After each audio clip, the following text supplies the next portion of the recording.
Bonjour tout le monde. Je suis heureuse de vous accueillir à cette conférence de l'état du monde à l'École de technologie supérieure. L'enjeu que nous abordons aujourd'hui est vraiment préoccupant. L'état de la démocratie et la montée des régimes autocratiques dans le monde. Donc, je suis en compagnie de Mamoudou Gazibo, professeur titulaire au département de sciences politiques de l'Université de Montréal. Il nous aidera à y voir plus clair. Il est spécialiste en politique comparée et s'intéresse en particulier au processus de démocratisation en Afrique.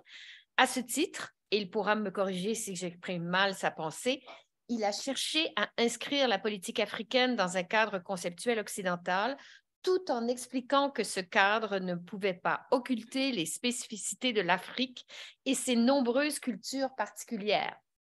Le professeur Gazibo a aussi travaillé comme expert de l'Union africaine et à l'Organisation internationale de la francophonie. En 2010, il a présidé le comité de rédaction de la Constitution du Niger, rien de moins. Il a complété son doctorat à Bordeaux en France.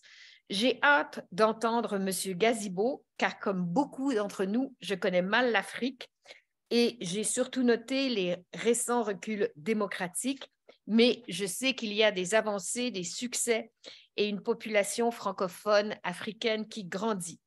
Donc, M. Gazibo, je vous cède la parole. Merci beaucoup, Madame Yville Deschênes. Merci Stéphane, merci de m'inviter à prendre la parole aujourd'hui. Merci, chers participants, en présentiel et en ligne. Alors, ma présentation ne va pas être centrée sur l'Afrique, puisqu'on m'a demandé de parler de l'état de la démocratie dans le monde en général et de la montée des régimes autocratiques. Alors, quand Stéphane m'a proposé de faire cette présentation, quelque chose m'est venu immédiatement en tête. J'étais à Notre-Dame, l'université Notre-Dame, aux États-Unis, le jour où la vidéo de Donald Trump est sortie, où il disait qu'on pouvait faire tout ce qu'on voulait avec les femmes. Et j'étais à une rencontre on va dire, une quinzaine de grands experts, et essentiellement américains, sur la démocratisation, parce qu'on discutait de la sortie d'un livre. Et tout le monde était unanime que c'était fini, il n'allait pas être élu. Tous les spécialistes disaient c'est impossible de dire tout ça et qu'on soit élu. Et il l'a été. Deuxième élément, j'ai mis une photo ici des présidents Morsi et Al-Sisi. J'étais en Égypte, justement, dans le cadre d'une rencontre de l'Union africaine, juste après l'élection de Morsi et juste après sa chute. Donc, j'ai vu un peu toute la mobilisation contre Hosni Moubarak, mais on fait cette mobilisation et qui est-ce qu'on élit président? Morsi, un islamiste reconnu. Est-ce que c'est vraiment, qu'est-ce qu'on voit là, des contradictions? Puis bien entendu, quelque temps après mécontentement, une partie des Égyptiens soutiennent l'armée pour reprendre le pouvoir, dont des gens qui étaient dans la rue contre Moubarak et qui voulaient la démocratie. Vous avez aussi ici ces images du Capitole américain envahi. Vous avez les images au Canada, tout le monde s'en souvient, l'année dernière avec l'occupation d'Ottawa. Donc, la question que tout cela pose, est-ce que nous sommes à la fin d'une ère? Pourquoi je parle d'une ère? Quelle ère? L'ère de la sortie des autoritarismes. Vous savez, à partir des années de 1917 à 1932 à peu près, 33, on a eu la révolution soviétique, on a eu la marche sur Rome de Mussolini, on a eu Hitler. Et donc, on est rentré dans une phase, on va dire, de déclin de la démocratie où on voyait surtout, par exemple, dans le cas de l'Allemagne, la fin de la République de Weimar, l'idée que, tiens, on est en train de sortir de la démocratie. Mais quelques années après, dans les années 70-80, il y a ce livre, plutôt un exemplaire de cette série de livres qui est très influent, La sortie des autoritarismes, dirigé par Guillermo O'Donnell, Philippe Schmitter et d'autres, qui, dans les années 70-80, remarquaient qu'un peu partout, notamment en Europe du Sud et en Amérique latine, il y avait toute une série de pays qui entamaient des processus de démocratisation ou de redémocratisation.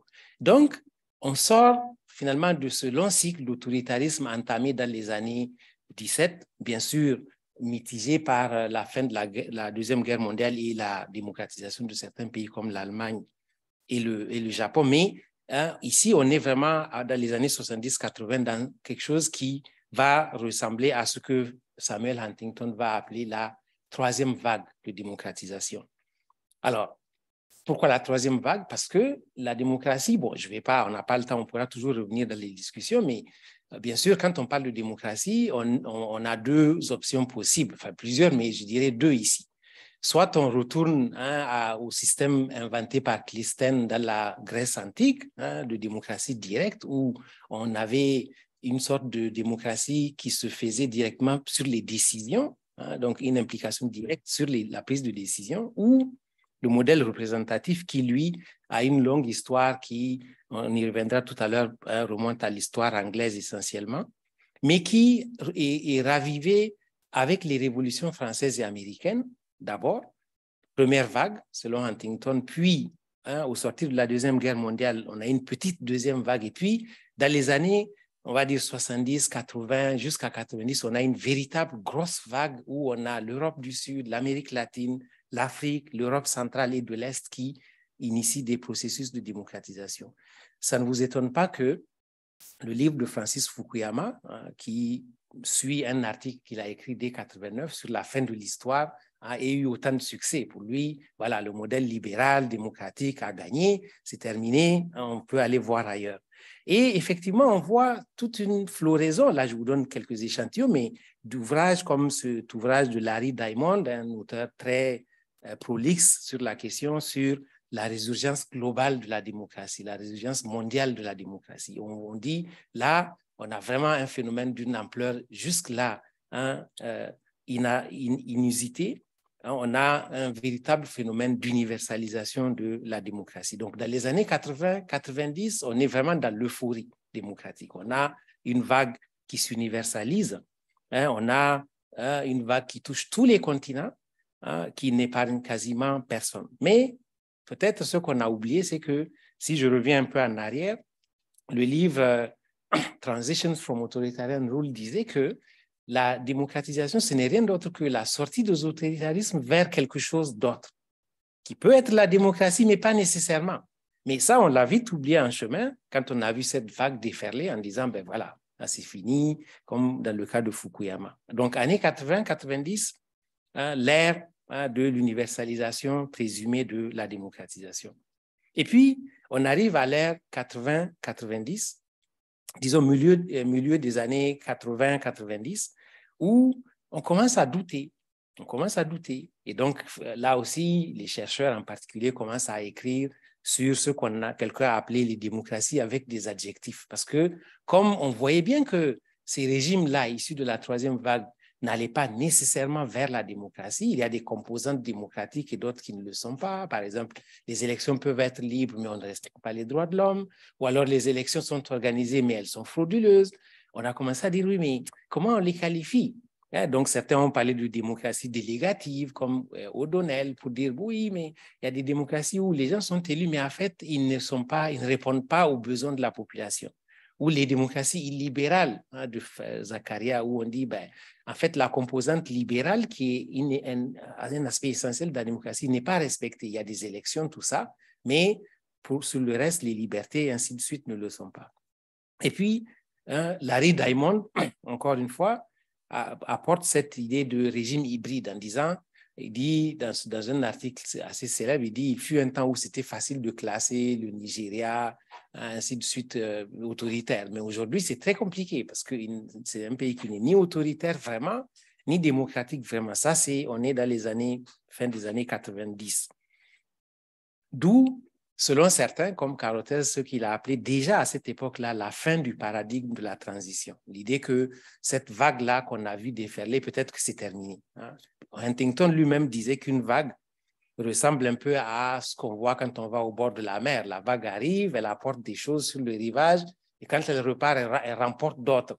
Donc ici, c'est comme si la vague, elle a ramené sur les rivages autoritaires des pays qui espéraient rester sur le rivage démocratique. Et puis, dès les années 2000, on a des doutes grandissants qui commencent à être soulevés sur l'avenir de la démocratie avec ce livre, La divergence, les divergences ou la divergence mondiale des démocraties. L'idée qu'on voit bien que ce processus-là, même si on a une vague, on est à des vitesses variables, certains reculent, d'autres stagnent, et ainsi de suite. Et dès 2006, on commence à s'interroger. C'est en forme d'interrogation, voyez-vous. Est-ce que la démocratie ne serait pas en train de décliner dans le monde? Là aussi, donc, une série d'interrogations parce que certains phénomènes sont passés par là. Par exemple, en Afrique, on a eu un petit moment de répit sur les coups d'État, mais ils sont revenus sur le devant de la scène. Dans d'autres pays qui ont connu la vague, qui sont entrés dans la vague. Donc, on commence à s'interroger. Et à partir de 2015, là, le doute n'est plus de mise, on commence à parler d'autoritarisme, de vague autoritaire. Alors là aussi, ce n'est pas si étonnant parce que dans les travaux initiaux de d'auteurs comme Huntington, il disait bien que la vague, c'est l'entrée d'un grand nombre de pays ensemble dans des expériences démocratiques, mais la vague a toujours une fin, le reflux. Le reflux. Donc, certains ne vont pas réussir. Et donc, quand entre un reflux attendu, parce que tout le monde ne réussit pas nécessairement la transition, et la globalisation de l'autoritarisme, il y a quand même un pas. Mais là, ce que l'on voit à partir de 2015, c'est vraiment le fait que la question autoritaire revient, tout comme la vague a été d'une ampleur mondiale, on voit que le regain d'autoritarisme l'est aussi. Donc, on commence à dire très clairement, il y a un défi posé à la démocratie dans le monde. Et quand on arrive dans la période contemporaine, on va dire actuelle, aujourd'hui, vous avez le dernier rapport de Freedom House. Moi, j'aime bien. Il y a beaucoup d'index, tout ça. Il y a Polity, Freedom House, vous avez Variety of Democracy, par exemple, tous ces travaux-là qui essayent de faire le point sur l'état de la démocratie dans le monde. Donc, il y en a qui sont plus ou moins indulgents, plus ou moins sévères, mais là, je reste simplement sur les travaux de Freedom House qui font quand même une des études depuis de très longues années sur l'état de la démocratie dans le monde qui, dans leur dernier rapport, ils l'intitulent « The Global Expansion of Authoritarian Rule ». Donc, on voit clairement que là, on est dans quelque chose qui n'est plus à discuter. Alors, Freedom House, comme je l'ai dit, fait une carte de la liberté dans le monde chaque année. Alors, c'est sûr qu'il y a on va dire des points forts et des points faibles de ce genre de démarche parce que c'est vraiment année par année qu'on évalue selon des événements qui se passent dans le pays, liberté de la presse, arrestation d'opposants, élections réussies, ainsi de suite, pour en arriver à attribuer des points à des pays et à les répartir dans ces trois catégories, libres, on va dire partiellement libres et non libres. Donc, envers les libres, je vois quelle couleur, je vois mal, mais la couleur, donnez-moi la plus foncée, là, mauve, c'est mauve, c'est ça.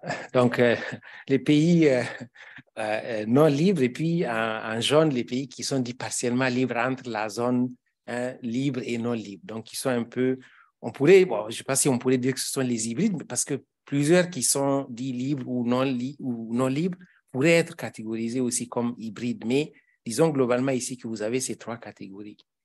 Et on voit bien que il y a une véritable géographie de l'autoritarisme et de la démocratie. C'est très clair. Vous avez des zones dans lesquelles, et partout, vous avez la zone asiatique. En Afrique, vous avez la zone centrale et du nord qui sont clairement tous les pays contigus là, du Mali, l'Algérie, la Libye, l'Égypte, le Soudan, le Sud-Soudan, le Tchad, tout ça, jusqu'en RDC, Rwanda. Donc, c'est vraiment une sorte de géographie de localisation. Ça, ce n'est pas très étonnant, parce que certaines théories de la démocratie parlent de diffusion, le fait de la contagion, le fait que la démocratie est aussi un phénomène contagieux. Quand vous avez des voisins autocratiques, vous avez tendance à risquer d'être autocratique, et l'inverse aussi est vrai. Donc, on voit une concentration, par exemple, en Afrique australe de l'Est et en Afrique de l'Ouest, des pays libres et des pays partiellement libres. Bon, en Amérique, ce n'est pas très étonnant. L'Amérique latine, c'est quand même des plus vieux pays. Ce sont eux qui ont initié avec l'Europe du Sud, donc Espagne, Portugal, la troisième vague. Donc, les prérequis, si on peut parler ainsi, de la démocratie sont un peu plus affirmés et on voit un plus grand nombre de pays démocratiques. Et puis l'Amérique du Nord, bien sûr, avec les deux grandes démocraties, Canada et États-Unis. Donc, on a une véritable géographie de la démocratie. Mais ce qui est plus intéressant, c'est ici. C'est que ce n'est pas simplement la photographie, mais ce sont les tendances. Ce sont les tendances qu'il faut regarder. Quand on regarde les tendances, ce que l'on voit en réalité, c'est que malgré tout ce qu'on a dit dans les années 90, Fukuyama et tout ça, c'est qu'en fait, la démocratie est finalement très minoritaire. C'est une valeur minoritaire et aussi moins de gens vivent en démocratie qu'en autoritarisme. Et c'est une tendance qui s'accroît parce qu'on voit que, on va dire, en 2005, on avait 46% de la population mondiale qu'on pouvait dire vivant en démocratie. Et en 2021-22, ils ne sont que 20%. Donc, c'est quasiment divisé par deux. En 2005, vous avez à peu près 36% de la population qui vivait dans des régimes qui sont non libres et vous en avez 38 aujourd'hui. Et puis, on est passé de 17 à 24 à 41 pour les pays qui sont dits partiellement libres. Et donc, et aussi ce que la carte montre, c'est qu'on dit, 8 personnes sur 10 dans le monde vivent dans des pays non libres ou partiellement libres. Donc, il n'y a que 2 personnes sur 10 dans le monde qui vivent dans des pays véritablement libres. Bon, vous me direz, quand vous mettez la Chine dans les pays non libres, ça fait déjà quand même une bonne proportion de gens qui sont dans des pays non libres. Et j'en sais un peu quelque chose puisque je travaille aussi sur la Chine, j'y vais souvent. On pourra toujours en discuter.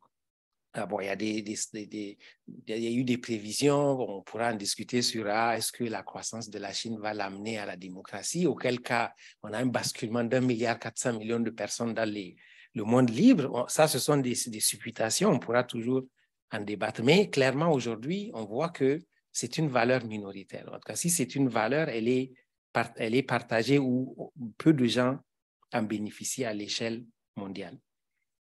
Et aussi, ce que j'ai montré tout à l'heure, on pourrait le voir aussi. Ce que Freedom House montre aussi, c'est le déclin continu de la démocratie depuis 2005.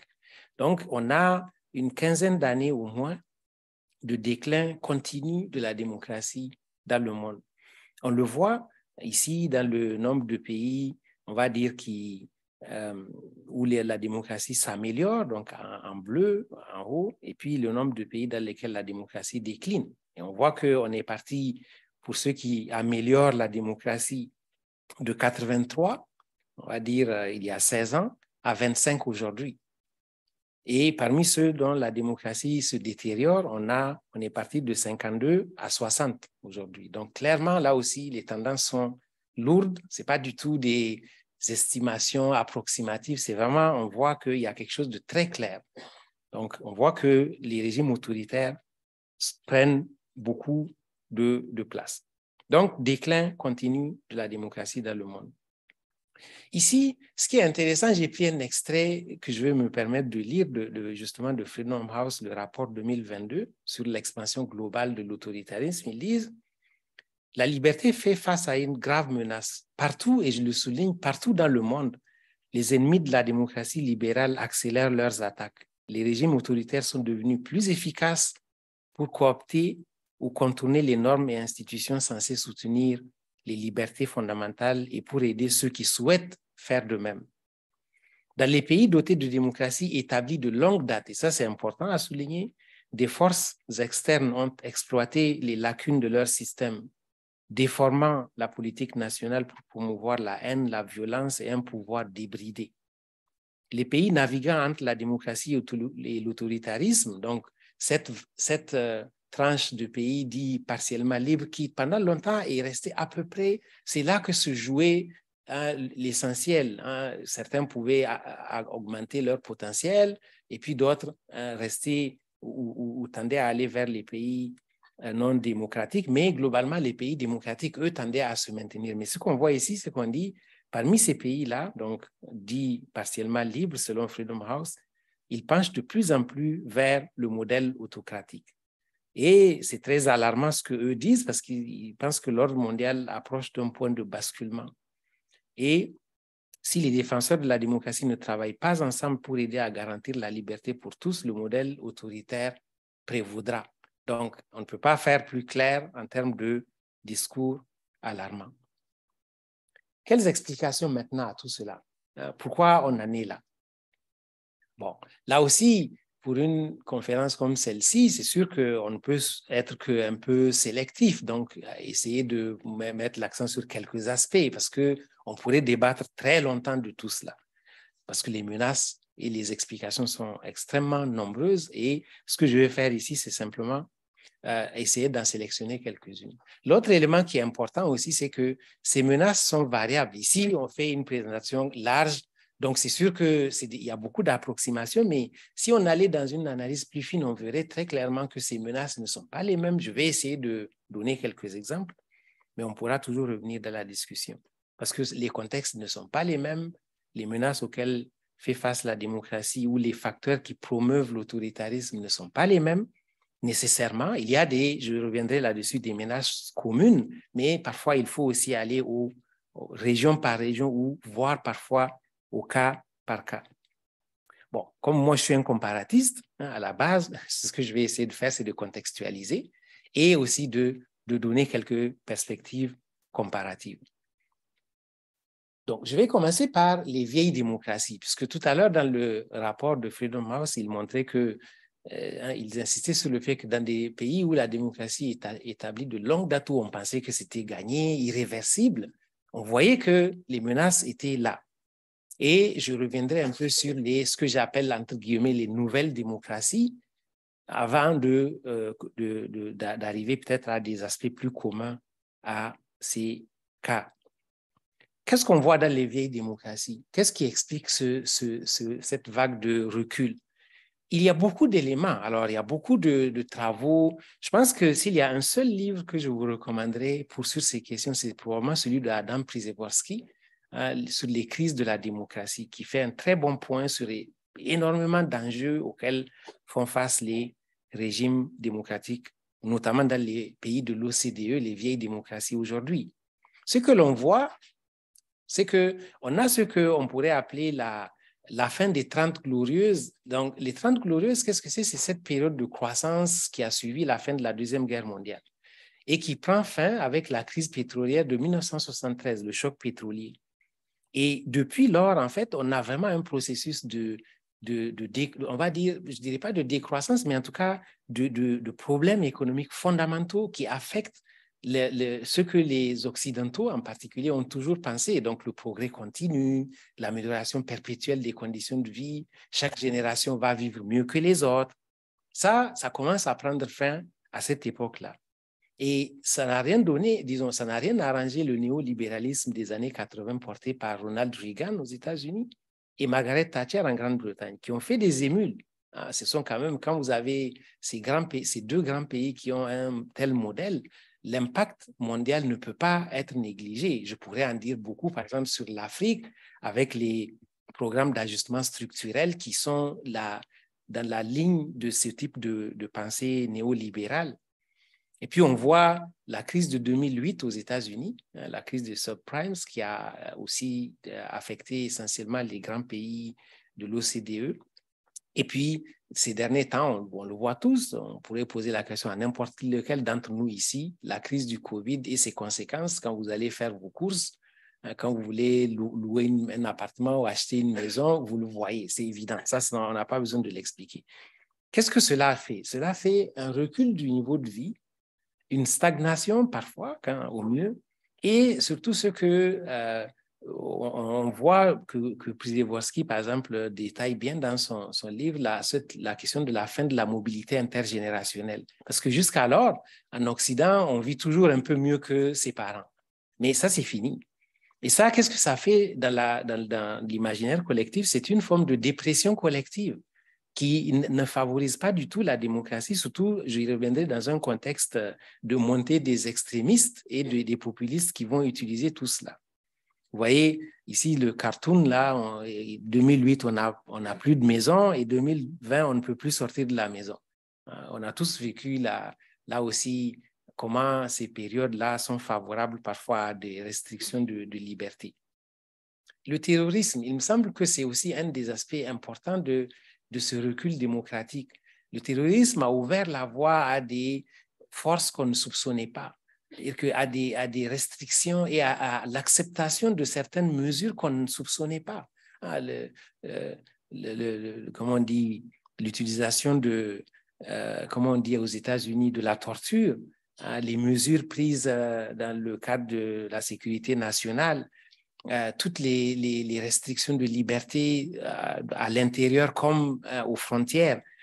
Et ça, c'est aussi occidental en général dans les vieilles démocraties. On l'a vu en France, on l'a vu en Belgique, un peu partout. Les attentats terroristes sont toujours les moments où les libertés civiles sont en danger.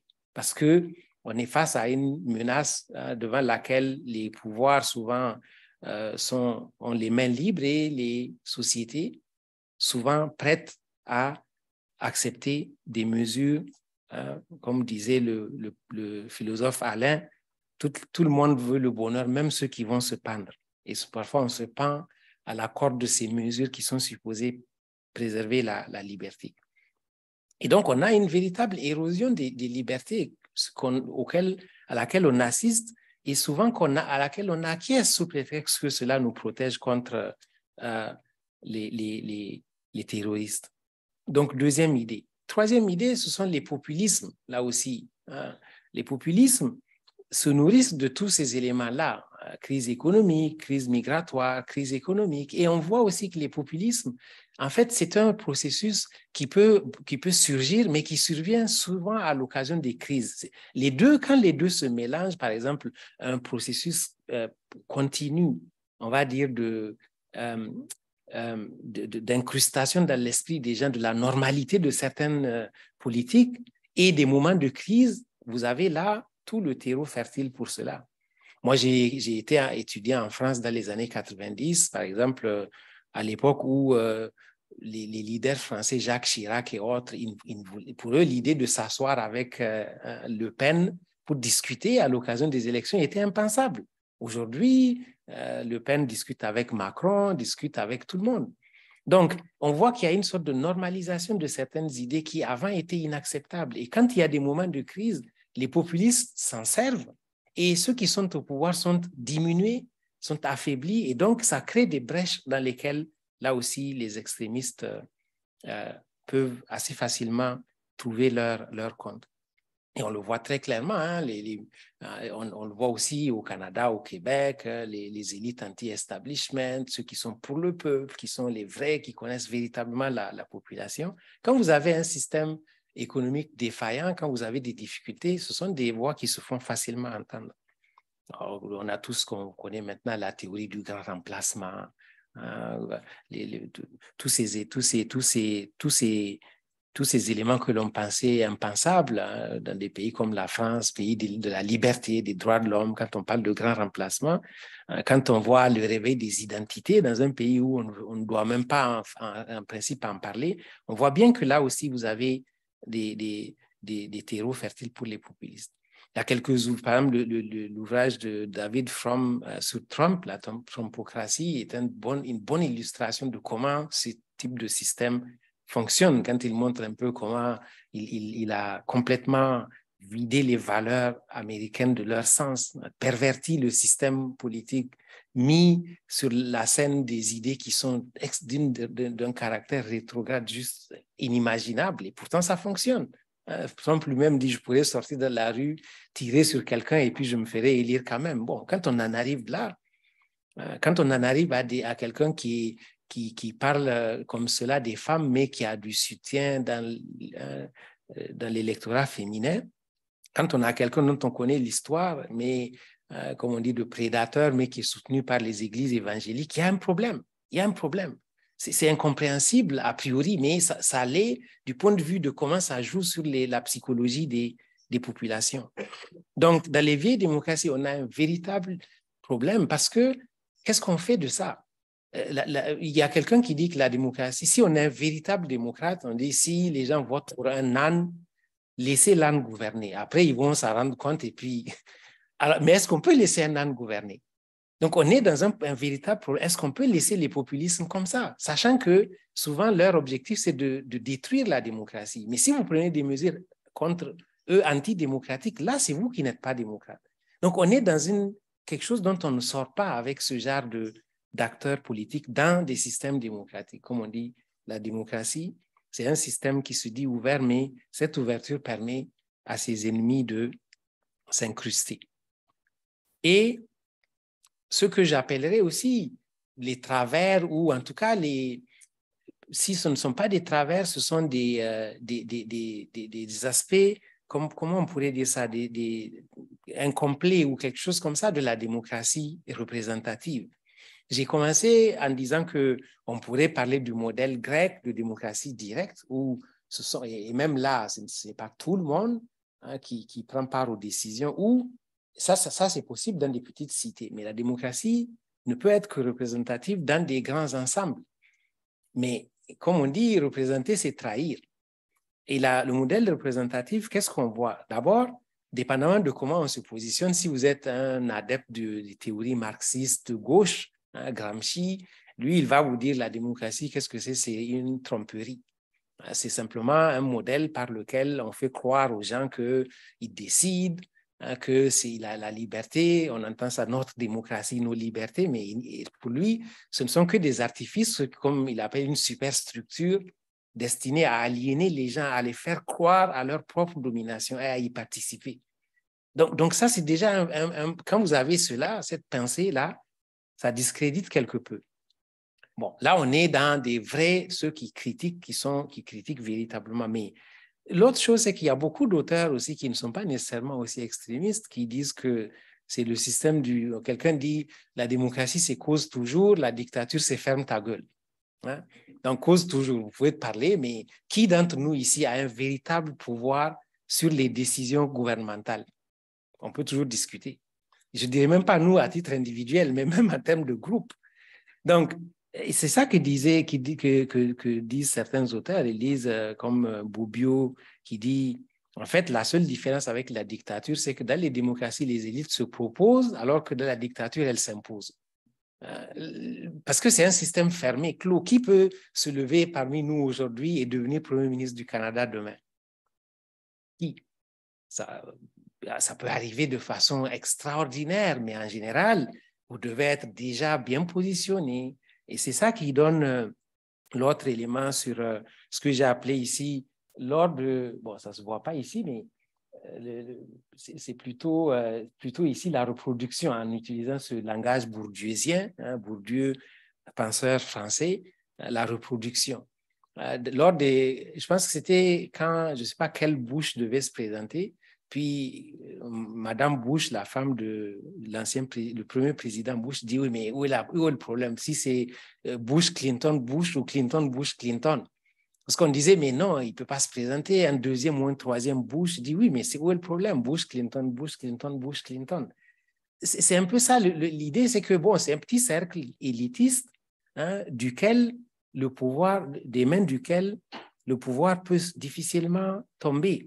Donc ça, c'est un autre problème. Plus l'autre élément, c'est toute la bureaucratisation, la réglementation qui bride énormément les libertés et qui souvent empêche la liberté.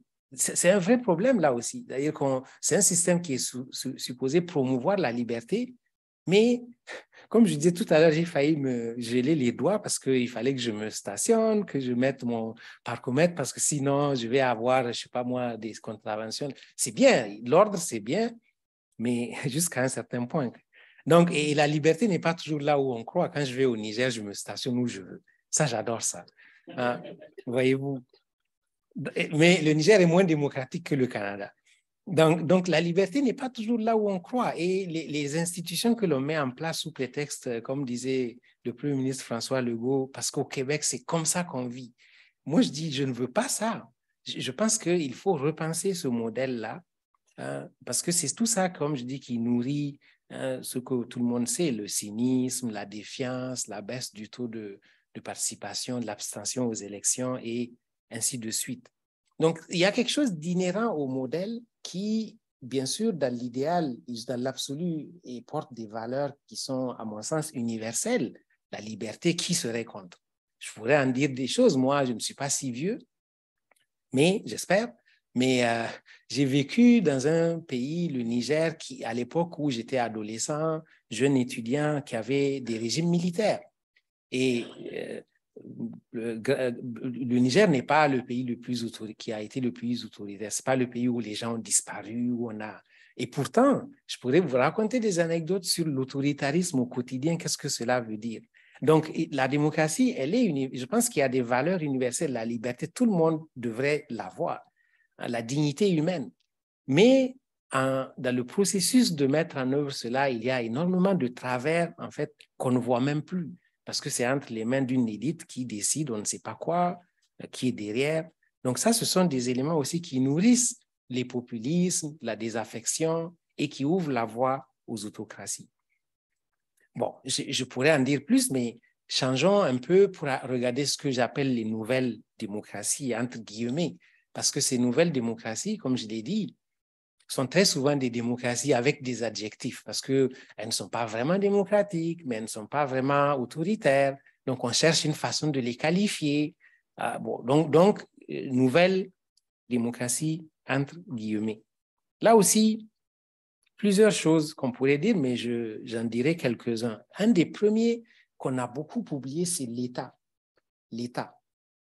En Afrique en particulier, en Europe de l'Est aussi, ça, c'est un peu l'inverse de l'Amérique latine, parce qu'en Amérique latine, il y a un livre de quelqu'un qui intitule son livre « L'Amérique latine, Introduction à l'extrême Occident », parce qu'il dit que c'est une sorte de projection de l'Occident. Les États latino-américains sont beaucoup plus vieux, hein, ils ont une histoire parfois de démocratie. En Europe de l'Est, c'est plus mitigé. Il y a il y a un ouvrage, plutôt un texte de Guy Hermé dans lequel il montrait que les sociétés est-européennes sont très diversifiées dans le sens où vous avez ce qu'il appelle des sociétés ennemies, par exemple l'ex-Yougoslavie, où vous avez ensemble des peuples qui historiquement ne se sont jamais entendus, ou des sociétés déchues où on a eu, on va dire, des modèles proches ou démocratiques, donc qui étaient plus faciles à redémocratiser. Mais dans tous ces cas-là, vous avez des États, la Yougoslavie par exemple, ou en Afrique, dans la plupart des pays africains, sauf l'Éthiopie, vous avez des États qui ont été érigés de toutes pièces, donc des États inachevés, hein, avec des défis identitaires énormes, très faibles au plan économique, et ces États-là, on veut que ce soit ces États qui se démocratisent, en oubliant qu'un des prérequis de la construction démocratique, c'est l'État. C'est l'État. Dans les années 90, par exemple, on n'a pas le temps d'en discuter, mais tous les fameux programmes d'ajustement structurel qui ont vidé l'État de sa substance, de sa capacité à être un État social, ont été des mesures qui ont affaibli considérablement les bases sur lesquelles on aurait pu construire la démocratie. Et en plus, ce qui est plus encore, c'est que ces États-là sont des États qui, on pourrait dire, sont patrimonialisés dans le sens où le patrimoine public est privatisé par ceux qui gouvernent, la corruption, les passe-droits. Ça aussi, c'est incompatible avec une véritable démocratie. La démocratie, c'est aussi l'espace public, c'est la séparation entre bien public et bien privé. Et ça, c'est très compliqué dans des États où l'accès à l'État donne accès à tout et où on gère l'État comme on veut. Quand on gère l'État comme on veut, on ne peut pas être démocrate. Et ça, on l'a oublié très rapidement. Ici, vous avez, quand je parle, il y a les deux éléments essentiels, l'aspect identitaire et l'aspect économique dans ces États. L'aspect identitaire, regardez la première image ici en Syrie, la révolte anti-Assad en Syrie, elle a fini dans la guerre civile, la destruction, des drames épouvantables. Pourquoi? Parce que la question identitaire n'a pas été résolue.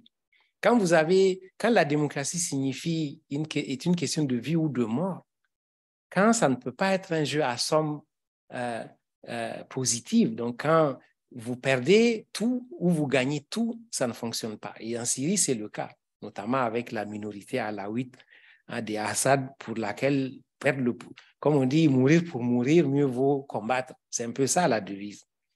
Et en bas, vous avez la collection de voitures. Bon, peut-être les plus jeunes parmi nous savent quel modèle c'est. Moi, en tout cas, Je ne sais pas.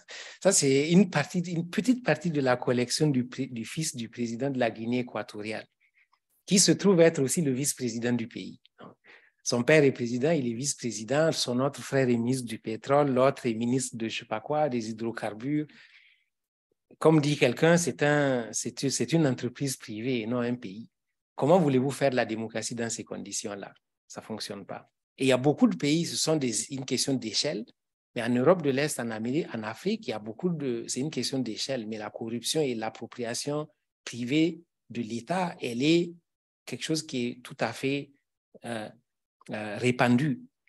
Dans ces conditions-là, vous ne pouvez pas gouverner démocratiquement parce que ça prend des mesures autocratiques de répression pour conserver ces avantages-là. Donc, l'État est un enjeu premier si on veut vraiment que la démocratie fonctionne. Ça ne veut pas dire que c'est impossible, mais ça reste un défi majeur. Deuxième élément, je reprends une expression où je l'adapte de Guy Hermé sur le désenchantement de la liberté. Moi, je m'en souviens encore, les manifestations, notamment en Afrique, dans les années 90. Avant les années 90, on pensait qu'il y avait une sorte de lien. Vous êtes pauvre, vous vous enrichissez, vous devenez un pays plus développé et avec le développement vient la démocratie. En Afrique, qu'est-ce qui s'est passé? Au début des années 60-70, il y a eu une sorte de boom économique. Les années 80, déclin. Début des années 90, manifestations populaires contre des régimes qui ont échoué. Manifestations pour des raisons d'abord essentiellement économiques, mais qui vont se transformer en manifestations politiques. Donc ici, c'est la pauvreté ou l'appauvrissement qui a amené la démocratie. Qu'est-ce que vous pensez? Ces gens-là, qu'est-ce qu'ils veulent? Ils pensent qu'en démocratisant, et d'ailleurs on leur a fait croire, il y a un rapport de la Banque mondiale de 1989 qui s'appelle Afrique subsaharienne de la crise à la croissance durable et qui disait le problème de l'Afrique est un problème de gouvernance aux deux sens du terme. Bonne gestion des ressources économiques, mais qui est impossible sans des institutions portant cela, des institutions démocratiques. Donc, les manifestants, qu'est-ce qu'ils veulent? Ils pensent qu'en démocratisant, on a le développement. Donc, qu'est-ce qui arrive quand ces régimes-là, issus des transitions, échouent à développer? C'est la désillusion, le désenchantement. Moi, j'ai vu, par exemple, des gens qui ont été dans la rue pour réclamer la démocratisation et qui sont retournés dans la rue pour applaudir des militaires qui ont pris le pouvoir. Parce que, simplement, il y a la nostalgie, on oublie assez vite les répressions, on pense juste, c'était mieux avant. C'était ça l'idée du syndrome du c'était mieux avant, que l'on voit dans beaucoup de pays. Et là, le problème, c'est que la démocratie ne s'entretient pas toute seule. Il faut une base sociale. Si vous avez des pays dans lesquels les gens sont désenchantés, pensent que ce modèle ne fonctionne pas. D'ailleurs, en réalité, ce n'est pas la démocratie qu'ils ont eue, c'est autre chose. Mais ils ne s'en rendent pas compte, ou en tout cas, ils font semblant, ou en tout cas, ça importe peu. Ils voient juste que, voilà, on a eu un processus démocratique, des gens élus qui ne font rien. Et donc, résultat, désenchantement et nostalgie. Et Poutine est un exemple très clair. La Russie de Yeltsin, quand il y a eu l'ouverture, c'est la Russie où il n'y avait plus rien dans les magasins, où tout le monde quasiment mourait de faim. Poutine est arrivé comme un sauveur et puis beaucoup de gens se sont dit, voilà, un homme fort et il en bénéficie. Donc, si la démocratie, pour comprendre l'autoritarisme, il faut aussi voir il faut regarder la performance des régimes issus des transitions parce que souvent, c'est elle qui ouvre la voie à des alternatives autoritaires. Et puis aussi, on a parlé du terrorisme au nord, mais le terrorisme a aussi des retombées positives pour les régimes autocratiques dans les pays du Sud. Très clairement, vous avez Obama avec, je pense que c'est le roi d'Arabie Saoudite et le roi de Bahreïn. Et vous avez ici Emmanuel Macron assis avec le fils du président défunt du Tchad, Idriss Déby, qui est mort au front en allant combattre les rebelles qui voulaient renverser son régime. Et puis le lendemain, son fils, qui est un jeune homme, mais comme c'est le fils du père, il est général de l'armée, on dit non, c'est pas possible de faire une transition normale, que le président de l'Assemblée, non, les généraux se réunissent, ils disent c'est le fils qui prend la relève. Alors, pourquoi Emmanuel Macron va Il va au Tchad et il dit tout celui qui veut s'en prendre à la stabilité du Tchad doit savoir qu'il aura la France en face. Pourquoi il fait ça? Parce que Idriss Déby et son fils, ils sont des très bons partenaires de la France, des Américains dans la lutte antiterroriste en Afrique, notamment dans le lit du lac Tchad avec Boko Haram et l'État islamique, dans la zone du Mali avec des troupes déployées par le Tchad qui a toujours fait la guerre, donc une armée pléthorique, des gens, des vrais guerriers qui savent s'y faire. Et donc, sous ce prétexte-là, on met de côté tout le dispositif constitutionnel avec l'aval des puissances étrangères et il est là. Alors, au début, il dit, bon, écoutez, c'est trop instable, je reste quelque temps, puis je m'en vais. Et puis là, il a fait réunir quelques personnes qui disent, non, non, non, la nouvelle charte de la transition dit qu'il doit encore rester 2 ans et après, s'il veut se présenter, il se présente. Donc, vous imaginez que la messe est dite, il sera président. Donc, qu'est-ce qu'on voit? C'est ça qui a donné la floraison à toutes les études sur la résilience autoritaire dans certains pays, où on voit que quand vous avez du pétrole dont les Américains et les Français ont besoin et que vous le leur garantissez, quand vous les aidez dans la lutte antiterroriste ou vous prétendez le faire et qu'ils vous croient, mais vous êtes sanctuarisé, peu importe que vous soyez un dictateur. Donc ça, pour les régimes autoritaires, pour beaucoup d'entre eux, c'est une aubaine. Tout comme le Covid a été une aubaine. Je connais plein de régimes qui faisaient face à des contestations et qui ont dit, ah tiens, au Canada, on a fermé tout, on fait pareil. Nous aussi, on met le confinement. Parce que confiné, là, vous pouvez arrêter les gens qui sont dans la rue pour infraction aux règles du confinement et non pas parce que ce sont des opposants politiques. Et puis, qui est contre la santé? Donc, voyez-vous, là aussi, on a ces phénomènes-là. En Afrique, au Moyen-Orient, on voit les ressorts de l'autoritarisme.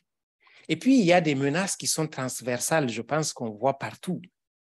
Une d'entre elles, c'est, on voit tendanciellement l'érosion des institutions démocratiques. Alors, moi, je me définis parfois, je ne le dis pas très haut toujours, comme un institutionnaliste, mais ce n'est pas juste ça, c'est que les premiers travaux de O'Donnell, Schmitter, 86, donc qui portaient sur la sortie des autoritarismes, il disait il y a 2 éléments fondamentaux si on veut faire la démocratie. Et ce n'est pas le développement en tant que tel pour passer de l'autoritarisme à la démocratie, ce n'est pas la culture démocratique, ce n'est pas une longue histoire. Ce sont des bons acteurs qui sont capables de naviguer entre les contraintes de la démocratisation et l'édification d'institutions fortes capables de soutenir cette démarche-là. Qu'est-ce qu'on voit aujourd'hui? On voit l'érosion des institutions démocratiques qui sous-tendent la démocratie. Le premier d'entre eux, c'est le déclin des partis traditionnels. Il y a beaucoup de pays, par exemple, dans lesquels on le voit partout, au Québec, on le voit, la CAQ, quand même, quand on sort d'une longue histoire comme ça, d'un clivage entre les 2 grands partis au Québec, et puis voilà, un parti qui émerge et qui maintenant semble affaiblir totalement les 2 autres. En France, Emmanuel Macron, bien sûr, là, on n'est pas dans les extrémismes à la Trump nécessairement, mais ça montre qu'il y a un problème avec les institutions traditionnelles qui sous-tendaient la démocratie. Et on le voit, ceux qui travaillent sur les partis vont montrer qu'on a ce concept de nombre effectif de partis dans des pays, c'est-à-dire des partis qui sont capables d'avoir un siège au Parlement. Et on voit que dans beaucoup de pays, le nombre explose. Pourquoi? Parce qu'il y a une forme d'insatisfaction, d'émiettement des adhésions. Et ça, c'est bien pour on va dire, le foisonnement démocratique, mais peut-être pas nécessairement pour la stabilité des institutions démocratiques. Bon, on n'a pas le temps, mais surtout si vous couplez ça, par exemple, avec le type de régime, avec le mode de scrutin, vous avez des vrais problèmes. Prenez Israël avec un mode de scrutin proportionnel, avec un régime parlementaire. Qu'est-ce qu'on voit? On voit que vous pouvez être un petit parti extrémiste avec un député, mais c'est vous qui faites et vous pouvez faire et défaire les gouvernements. Donc ça, ce sont des vrais problèmes. Et puis, qu'est-ce que ça donne? C'est qu'on a très clairement le déclin de la confiance dans les élus. Ici, j'ai mis 2 choses, le livre de de Levitsky et Ziblatt, comment les démocraties meurent, même s'ils portent sur la démocratie américaine, mais c'est un peu la même chose. C'est-à-dire que quand on éviscère les institutions et que c'est simplement le bon vouloir de quelqu'un qui prévaut, il y a un problème. J'ai mis la tour de Pise que vous voyez qui dit « J'ai toujours eu un drôle de penchant ». Ça m'a rappelé le Gabon où on dit, l'opposition dit la Cour constitutionnelle, c'est la tour de Pise. Elle penche toujours du côté du pouvoir, peu importe ce que vous dites. Hein? Donc, il y a un problème quand les gens n'y croient pas. Il y a des pays où les gens vous disent « Je ne vais même pas faire de recours électoral parce que je sais déjà d'avance que la commission électorale va dire que le pouvoir a raison. » Donc, quand vous êtes dans une situation comme ça où on ne croit pas aux institutions, comment ça fonctionne? La démocratie, ce sont des règles.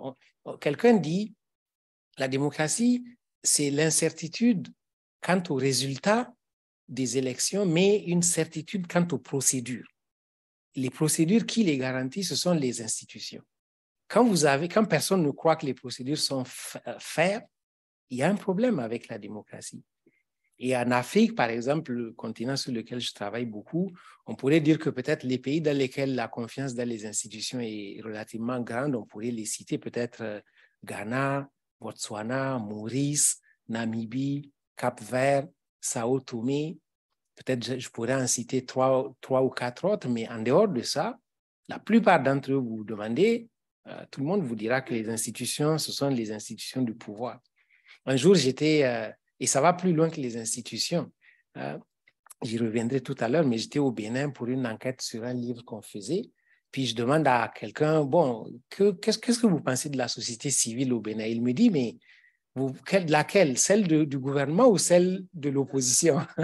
Il y a un problème. Il dit, laquelle? Il n'y en a pas. Est-ce que c'est celle du gouvernement ou celle de l'opposition? Donc, quand vous avez là aussi, bon, même la société civile se fonde dans des institutions non crédibles, il y a un vrai problème. L'autre élément, c'est le déclin de l'adhésion aux valeurs démocratiques. Bon, là, comme je dis, ce sont des menaces transversales qu'il faut relativiser. Par exemple, je n'ai pas vu les toutes dernières, je ne pense pas qu'elles soient, mais en tout cas, jusqu'à ce que je regarde en Afrique. Mais là aussi, ça dépend des pays, mais globalement, il y a une sorte d'adhésion aux valeurs démocratiques plus forte que dans beaucoup de pays occidentaux, parce que ça reste un espoir. Mais ça varie en fonction des pays, parce que ça varie selon les pays, selon le moment où vous faites les sondages, parce qu'il y a des moments où, quand le pays est totalement inefficace, des problèmes économiques, on voit que l'adhésion est moindre. Mais dans l'ensemble, ce que l'on voit, c'est qu'il y a une forme de déclin de l'adhésion aux valeurs démocratiques. Regardez ici, par exemple, on dit, c'est plutôt ici un sondage sur l'opinion sur les leaders autocratiques. Quand vous regardez à gauche, en haut, par exemple, ceux qui pensent qu'ils ont une très mauvaise opinion des leaders autocratiques, à gauche, on est en 94-98, il y a peut-être 30%. En 2017-2022, il y a peut-être, je ne sais pas, peut-être 20%. C'est pas très, très net. Si vous regardez de 94-98 en bas, ceux qui ont une très bonne opinion des leaders autocratiques, vous avez peut-être 15% et maintenant vous en avez peut-être 25%. Donc, ça montre que finalement, les valeurs démocratiques, il y a même des enquêtes de la même source, le World Values Survey, qui disait que dans certains pays de l'OCDE, quand on demandait aux milléniaux, on posait la question aux milléniaux, beaucoup trouvaient que la démocratie n'est pas essentielle et qu'ils peuvent absolument s'accommoder de leaders autocratiques pourvu qu'ils soient efficaces. Si vous comptez sur eux pour défendre la démocratie, je dis, si j'étais un général, je regarde ça, je dis, bah, un général ambitieux, je dis, ah tiens, bon, il y a peut-être en Occident quelques pays où je peux encore faire un coup d'État. Parce qu'il n'y a personne pour s'y opposer, ou en tout cas, il y a beaucoup de gens qui seraient prêts à s'accommoder de cela. Et ça, c'est un vrai problème. Parce que la démocratie, c'est d'abord des valeurs. Ce sont d'abord des valeurs. Il faut y croire. Il y a un vieil auteur qui dit qu'il y a ce qu'il appelle la légitimité diffuse. Il dit la démocratie se tient bien lorsqu'on lui accorde de la valeur, non pas en fonction de ce qu'elle peut donner comme bienfait économique, mais lorsqu'on la considère comme une valeur intrinsèque, là, on est vraiment dans la légitimité dite diffuse. Mais on voit bien que dans beaucoup de cas maintenant, les gens considèrent que pourquoi j'adhérerais à ce système, moi, si je n'ai pas d'emploi. Et on oublie que ce sont deux choses différentes. L'emploi, tout ça, c'est une chose, mais la liberté, c'est une autre. On ne peut pas faire de la démocratie, ou en tout cas, si on veut la préserver, on ne peut pas en faire un simple instrument au service du bienfait économique. Ça, c'est quelque chose que peut-être on a tendance à voir moins. Et l'autre élément transversal, c'est l'influence d'acteurs non démocratiques sur la gouvernance mondiale. Aujourd'hui, à l'ère des technologies de l'information, vous pouvez faire basculer n'importe quoi avec des tweets, avec WhatsApp. En Afrique, par exemple, WhatsApp est extrêmement populaire et beaucoup de gens n'ont d'autres sources d'informations que WhatsApp. Et par WhatsApp passent des messages parfois qui n'ont rien de démocratique. Ou bien les interférences russes dans les élections. Quand vous avez une puissance autocratique, capable d'inverser le cours des élections, dans un pays qui est supposé être le flambeau de la démocratie, il y a un problème. Quand vous avez quelqu'un comme Elon Musk, qui aujourd'hui a un pouvoir incroyable, je ne sais pas si tout ça est bon pour la démocratie. Sans compter, quand vous êtes dans des petits pays, les grandes firmes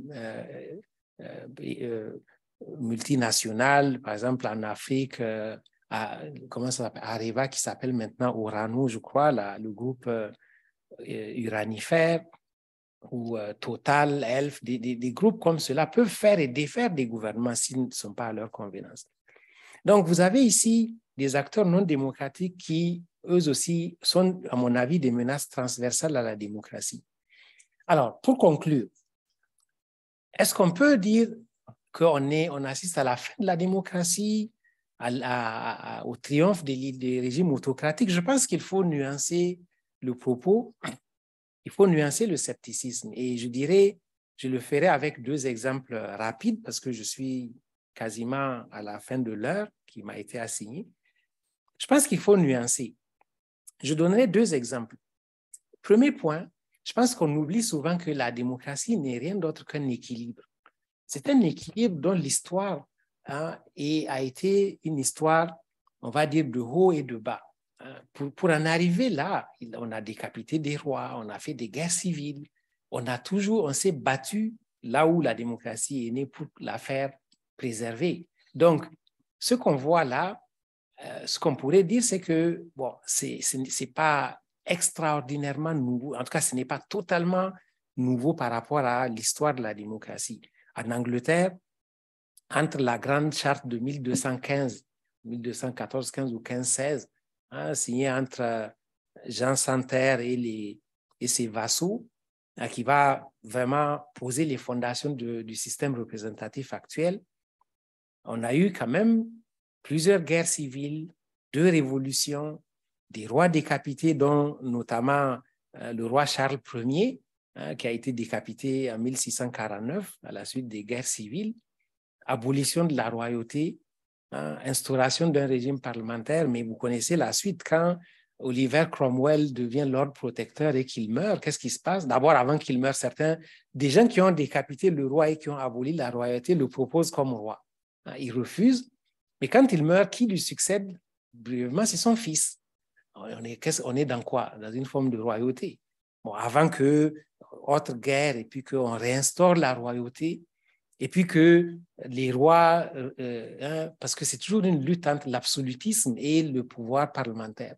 Et puis c'est seulement en 1689, avec ce qu'on appelle la deuxième révolution anglaise, lorsque la fille du roi, Marie, et son mari Guillaume d'Orange sont, on va dire, appelés, aidés par les parlementaires, les nobles, pour prendre le pouvoir, mais à condition que cette fois-ci, ils acceptent définitivement la prééminence du Parlement. Le parlementarisme prend vraiment son essor là, en 1689. Donc, on voit bien que les hauts et les bas. En France, c'est encore une histoire probablement plus chaotique. Imaginez la Révolution française, liberté, égalité, fraternité, citoyenneté, tout ça. Le directoire, les années de terreur, le coup d'État de Napoléon qui se fait proclamer empereur, l'abdication, la première république, lui, Napoléon Bonaparte, premier président français élu, mais qui fait un coup d'État et instaure encore l'Empire, qui redevient empereur.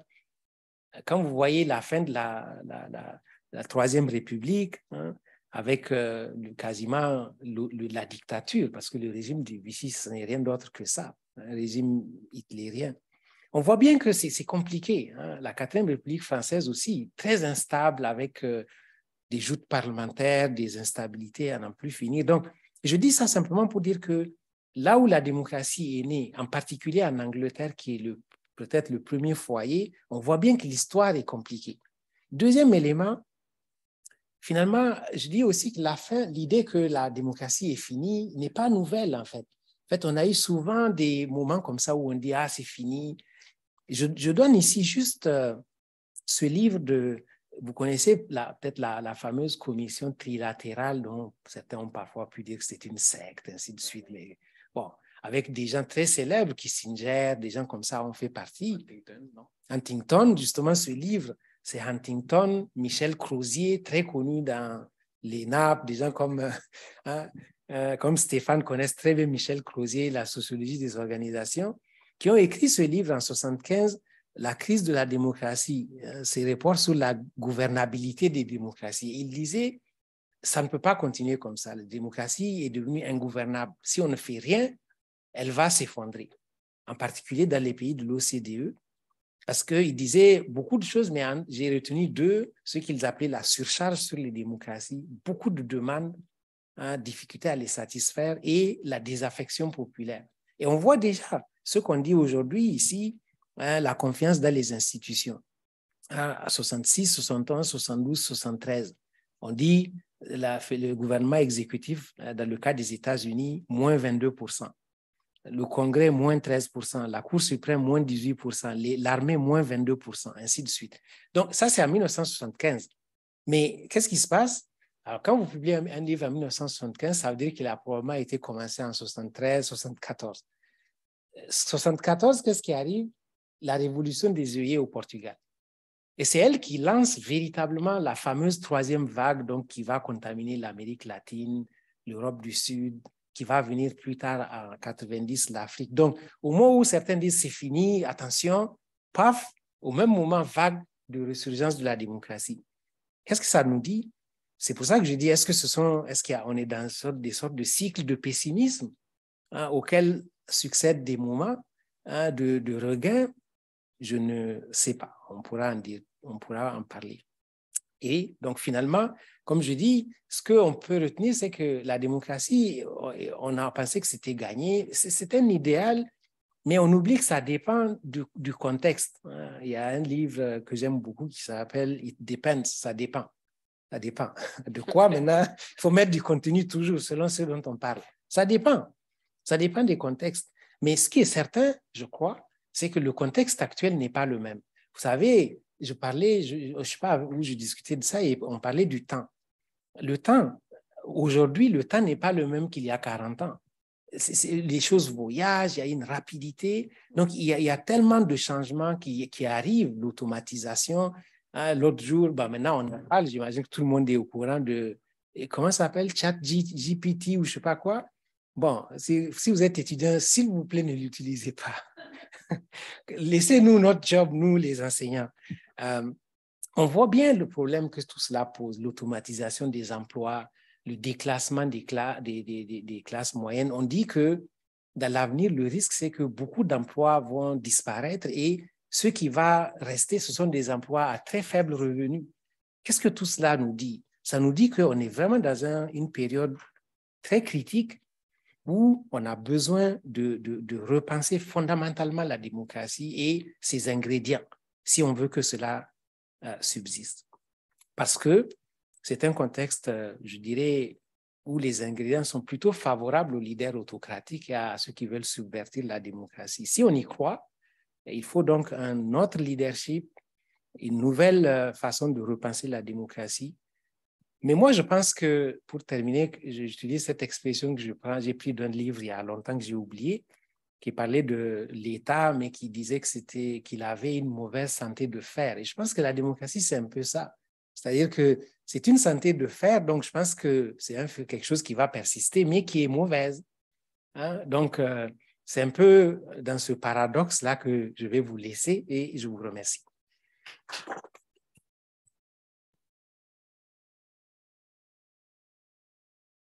Alors, merci beaucoup, Mamoudou Gazibo, pour cette excellente présentation. Honnêtement, c'était vraiment super. Avant de passer à la pause, on va prendre 2 questions du public qui ont été déjà écrites. Et puis après, on va prendre une pause pour faire la discussion entre nous. Alors, la première question, c'est comment voyez-vous l'avenir de la démocratie aux États-Unis, particulièrement?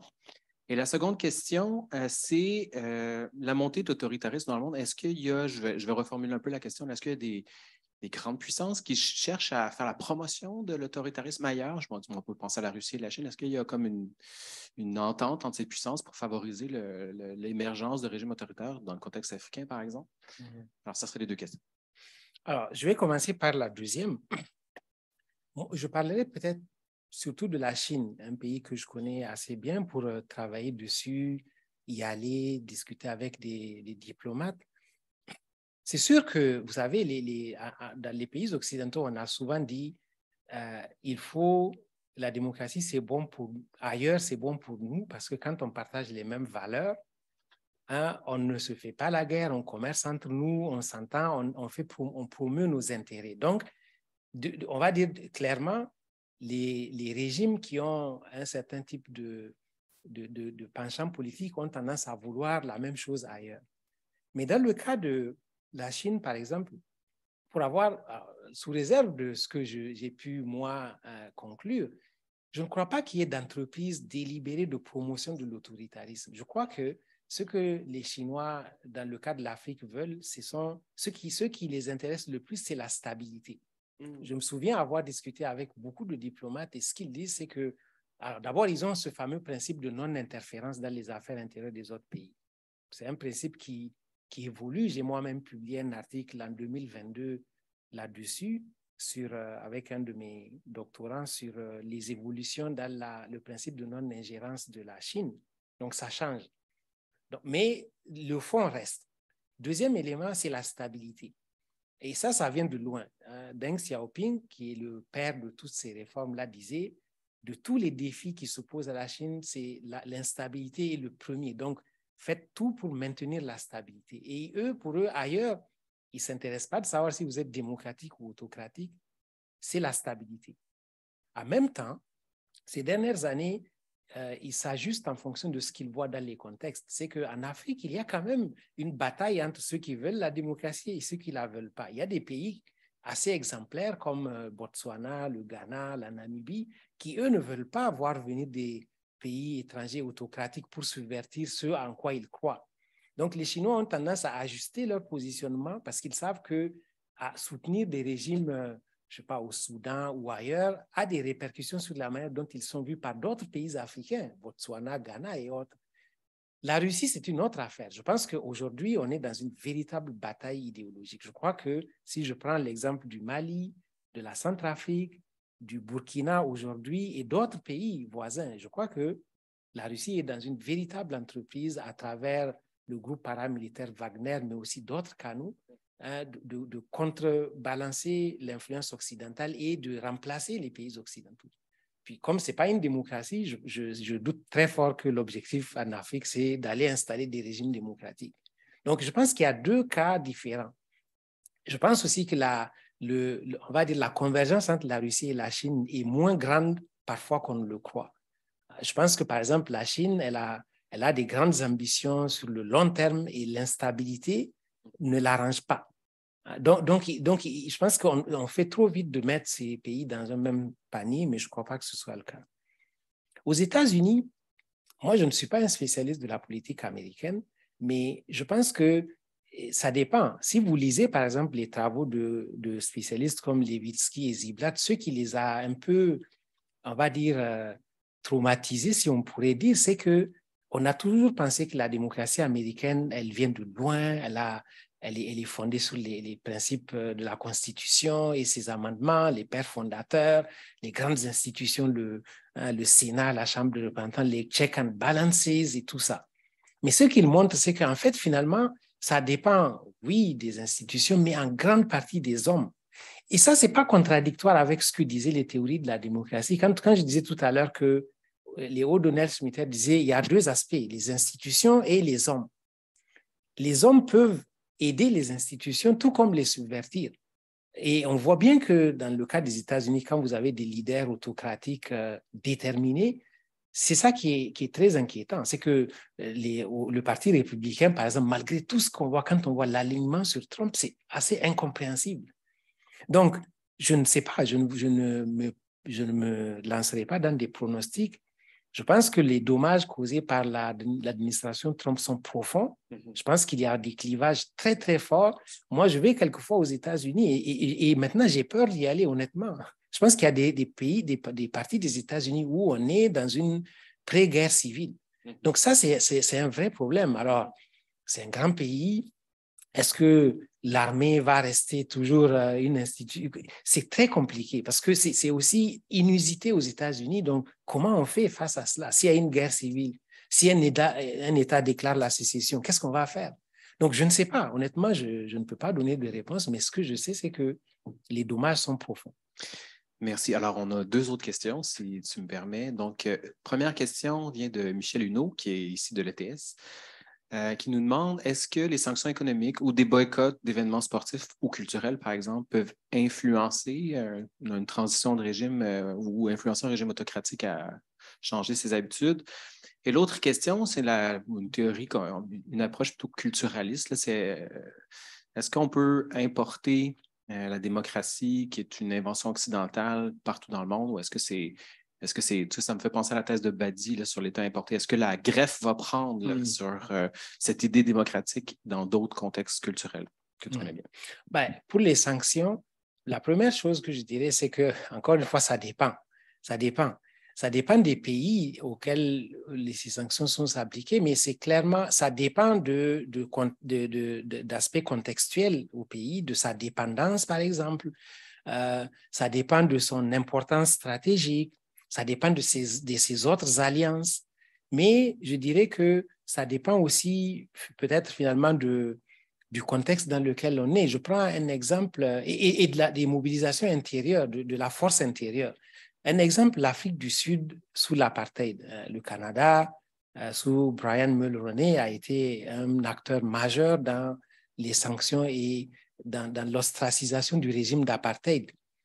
Ça a joué, mais ça a fonctionné parce qu'à l'intérieur, il y avait toute la mobilisation du Congrès national africain, des syndicats de travailleurs et du fait que c'était un pays où on disait qu'il y avait comme une situation paradoxale où l'économie était détenue par la minorité blanche mais dépendait de la majorité noire pour fonctionner.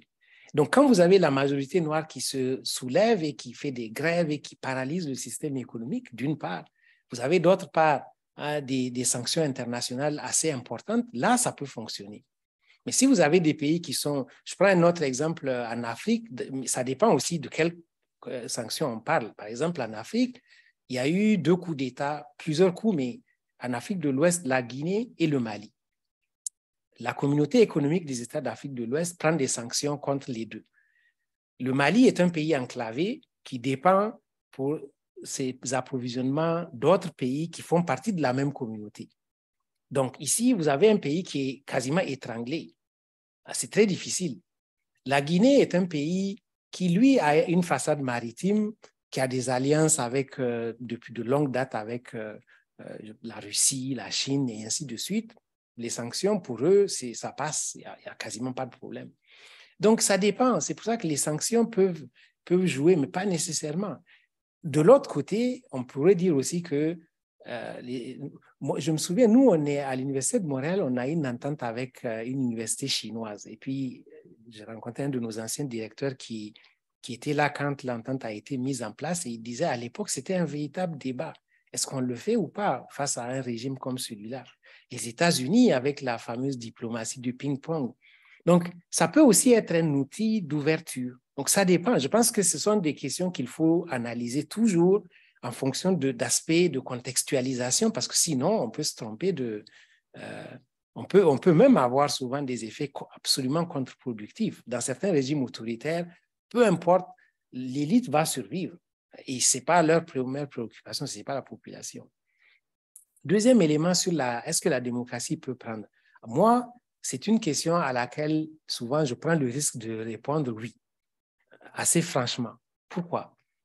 Pour deux raisons. La première, c'est qu'en réalité, la démocratie, elle n'est pas occidentale.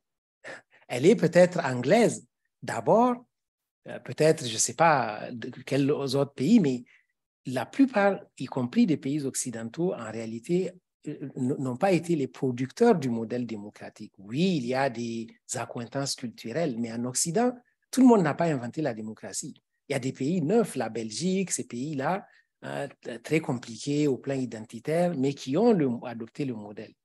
Il y a des pays, les pays d'extrême Occident, les pays d'immigration, bon, bien sûr, ce sont des Occidentaux qui sont arrivés au Canada. Bon, malheureusement, on sait ce que ça a donné pour les populations, les Premières Nations, mais on voit que la démocratie, à la base, elle est le foyer de la démocratie représentative, c'est l'Angleterre.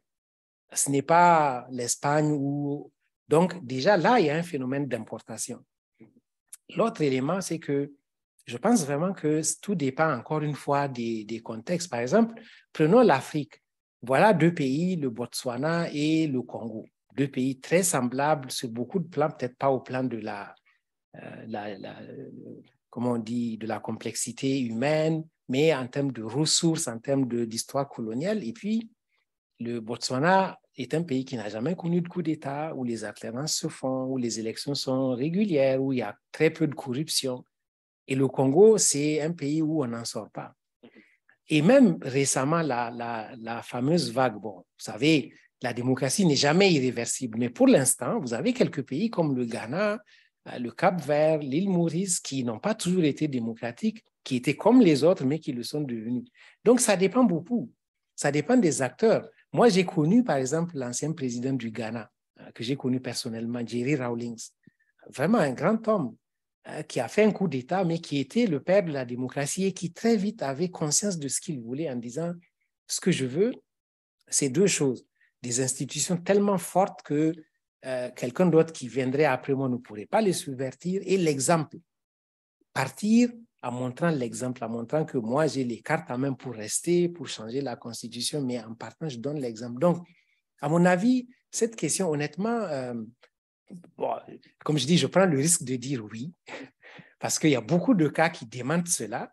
Il y a beaucoup de problèmes. L'identité, je l'ai dit tout à l'heure, quand on n'a pas réglé la question de l'État, de l'identité. Mais ça, ce sont des aspects qu'on peut gérer. Ça dépend du leadership que l'on a. Merci beaucoup pour cette première partie. Donc, merci aux gens à la maison. On va passer à la pause et on va recommencer pour ceux qui sont à la maison à 1h30 et nous à 10h40. Merci.